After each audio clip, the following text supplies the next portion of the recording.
Hey y'all, Elizabeth here at Crossing Creeks Farm, and today I am out in the pastures with you on our wind farm. I'm just kidding. Well, it's not an actual wind farm. We're just really windy today, so I hope you can hear me well. But we are talking about salts and minerals and what does that look like here on the farm for our livestock, and particularly our cattle is what we're talking about today. So this is one of our mineral feeders. Shane here has built the skids for these years ago, and then he connects a chain to them. You want to show him how you can pull it? I pull it behind the four-wheel. He doesn't do manual labor. He usually hooks that up and drags it. And so it's going to go with the cattle. So this and their water trough move with the cattle every 24 hours to fresh grass. So what's happening inside the mineral feeder?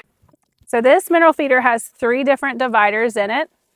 But do you keep all of them the same? Yeah. Yeah. So you hand mix this up at the barns. Yeah. This is a mixture of Redmond's conditioner, which is their salt, and I believe it's diatomaceous earth that's already mixed into that. And then to that, we add kelp for a high source of iodine, which is phenomenal for all things cattle, including pink eye. And then it also has sulfur and dolomite. Dolomite. We do dolomite. That's a calcium magnesium blend. Dolomite's super great for them.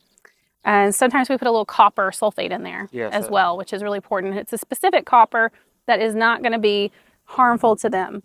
And so these are incredibly important for all of our animals, that they're getting a species specific mineral blend. This is part of the mineral blend that we give the girls, the majority of it. Goodness.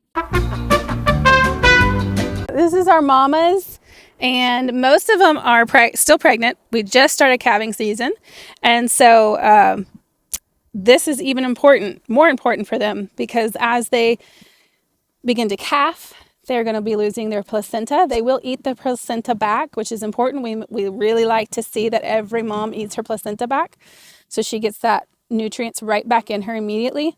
But she's still going to need more, because she's going to start lactating and producing milk. And so we want a high quality milk for those calves.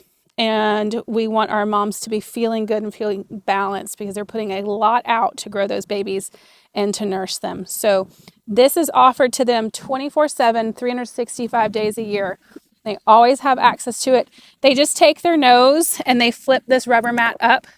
They learn how to do that. They smell it. They know when it's here, and they lick as much as they want. We let them choose how much they need each day. We don't force feed it to them in some kind of ration. We let them do the choosing.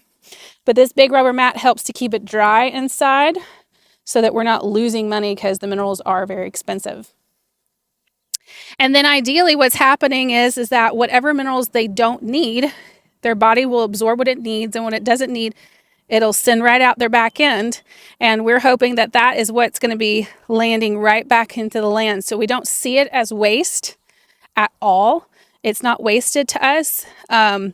They cannot overdo on these. The way we have them mixed, they won't harm themselves. And what they don't need, they'll put into their manure and put right back into the land and feed the soil those minerals, which is just as important. And so it's an entire cycle here. Everything we do, we try to make it a very symbiotic relationship and partnership. And so as you can see, these girls are pretty happy. They got moved into this lot this morning, and then they'll be headed forward in this pasture, and grasses are just starting to grow. So they're really happy, and they don't want to have anything to do with the hay that we have for them. Shane was so good to save them hay for this month, and they don't want anything to do with it. I said, no way. We want the green stuff. So that's what we feed our cattle in minerals. We make sure that our pigs have a specific swine mineral added to their feed ration they have access to all the time. And we do the same in our poultry feed rations. We make sure that they have a complete mineral and vitamin balancer put into their rations, so that they're getting exactly what they need. Because those are so important. Minerals first, and then vitamins. This is the way we look at it for ourselves and all of the mammals that we raise here in our poultry. And so, yeah, thank you so much for joining us in this video. And we hope you've enjoyed the wind show. Yeah. So glad I did my hair this morning. I'm sorry your hair is so bothered right now. It looks just, it must be rough. You are due a haircut. Jeez, Yeah. Louise. You gotta put Thank you guys for joining us today. We hope that you learned a little something and know a little bit more about where your food comes from. Have a great day.